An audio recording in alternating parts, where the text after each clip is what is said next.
Hello नमस्कार दोस्तों, आपका स्वागत है आपके अपने YouTube चैनल एमए वाला पे। हम आशा नहीं अपितु पूर्ण विश्वास करते हैं कि आज का टॉपिक जो लेकर के हम आए हैं वो भाषा है। आप सभी विद्यार्थियों की होगी मुझसे प्रबल अभिलाषा और आज टॉपिक हम शुरू करते हैं भाषा।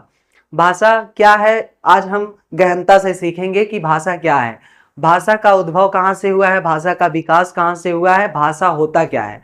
तो भाषा एक प्रकार का ऐसा पुल है जो हमारे मन के भाव को जोड़ती है।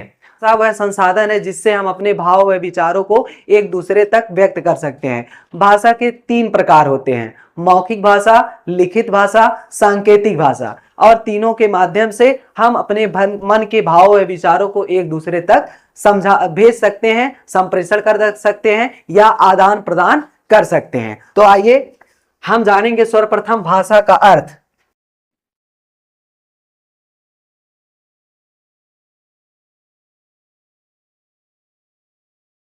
तो भाषा, ठीक है, भाषा का अर्थ, भाषा का अर्थ जो टॉपिक है उसका मतलब यही है कि भाषा का अपना क्या अर्थ होता है।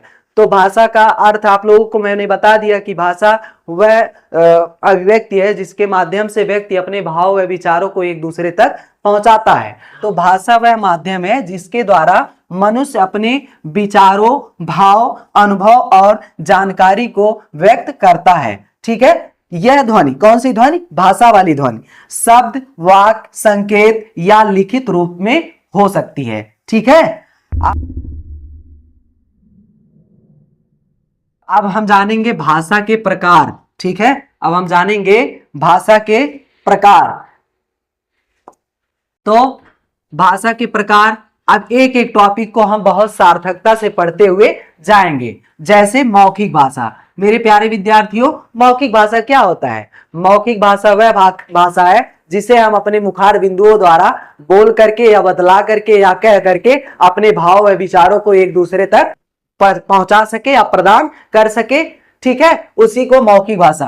अब इसका परिभाषा कि जिस भाषा को बोलकर व्यक्त किया जाता है, उदाहरण हिंदी, अंग्रेजी बोलना। ठीक है, अब हम दूसरा देखेंगे टॉपिक वाइज, लिखित भाषा। लिखित भाषा क्या होती है कि जिस भाषा को लिखकर व्यक्त किया जाता है उसे हम लिखित भाषा कहते हैं। जैसे अब उदाहरण में आपके पहले से ही दे चुका है, पत्र, निबंध, पुस्तक। ये जो पत्र है ये भी लिखे जाते हैं, निबंध भी लिखा जाता है, पुस्तक यानी किताबें भी लिखी जाती हैं। ठीक है, उसके बाद तीसरा हम टॉपिक वाइज समझेंगे सांकेतिक भाषा। सांकेतिक भाषा का मतलब मेरे प्यारे विद्यार्थियों ये होता है संकेत देना, इशारा करना या सिग्नल देना। जैसे संकेत या इशारों से व्यक्त की जाने वाली भाषा को हम क्या कहते हैं? सांकेतिक भाषा। जैसे हमको वहां जाना है तो और वहां से पेन लाना है, तो मान लीजिए पेन मैं यहाँ पे रखा हूं, उसके बाद यहां से फिर मुझे पेन आप लोगों तक लाना है, तो मैं कहूंगा कि पेन लाइए, इस तरह से ये होता है। तो ये सांकेतिक भाषा होती है। इसका प्रयोग अक्सर गूंगे और बहरे व्यक्ति करते हैं। ठीक है, जैसे हमें पानी चाहिए तो पानी के लिए हमें पानी मिल जा रही है। ठीक है, ये हमारी क्या है? ये हमारी सांकेतिक भाषा है। ठीक है, अब आगे हम बढ़ते हैं। ठीक है,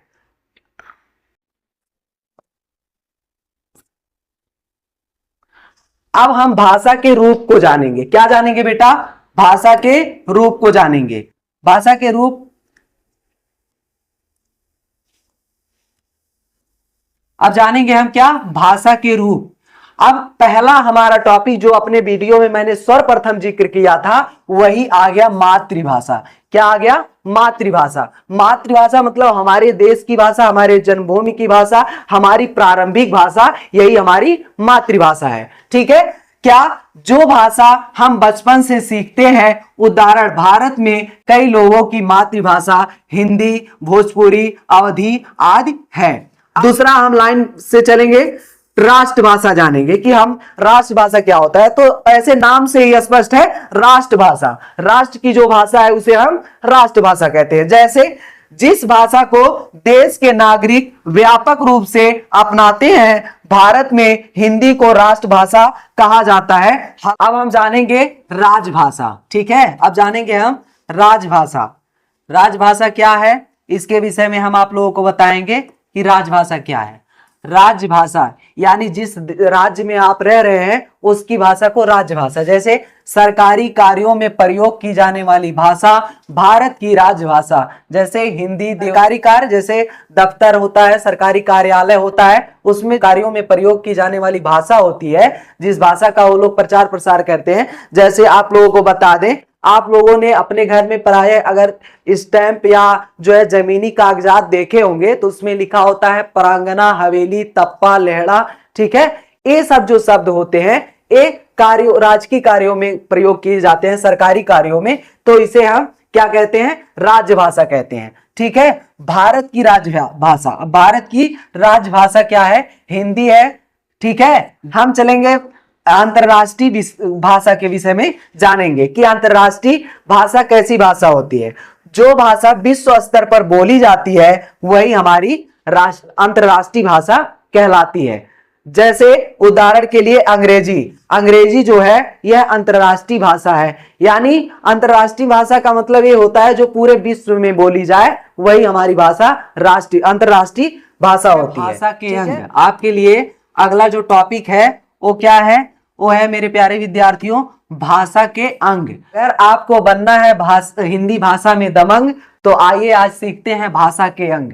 ठीक है, अब भाषा के अंग, भाषा शब्द से तो सभी सुपरिचित हैं, अंग से भी सुपरिचित हैं, लेकिन भाषा के अंग, भाषा के अंग मतलब भाषा के एक तरह से जैसे एक मनुष्य का हाथ पैर होता है, आंख नाक जीभ त्वचा कान होते हैं, उसी तरह से भाषा के भी अंग होते हैं। भाषा के अंग कौन कौन से है बेटा, पहला है ध्वनि। ठीक है, ध्वनि, भाषा के अंग है ध्वनि, शब्द, वाक्य, व्याकरण। ठीक है, अगले वाले वीडियो में हम इन सभी का परिचर्चा करेंगे। ठीक है, तो चलिए आगे बढ़ते हैं। भाषा की विशेषताएं। ठीक है, भाषा की विशेषताएं, भाषा की अपनी क्या विशेषता होती है इसके विषय में हम जानेंगे। ठीक है, भाषा की विशेषता। ठीक है, चलिए हम पढ़ते हैं भाषा की विशेषताएं। तो भाषा की अपनी विशेषता क्या है, भाषा की अपनी खासियत क्या है, इसके बारे में हम इस टॉपिक में जानेंगे। जैसे भाषा सामाजिक होती है, भाषा कैसी होती है, सामाजिक होती है। ठीक है, भाषा परिवर्तनशील होती है, परिवर्तनशील मतलब जो निरंतर बदलता रहे, परिवर्तन आता रहे उसमें, उसी को हम भाषा की विशेषता कहते हैं। उसके बाद तीसरा हमारा क्या है कि भाषा परंपरागत होती है। भाषा परंपरागत एक शब्द आया बेटा, परंपरागत का मतलब होता है जो प्राचीन काल से चली आ रही हो वही हमारी परंपरागत होती है।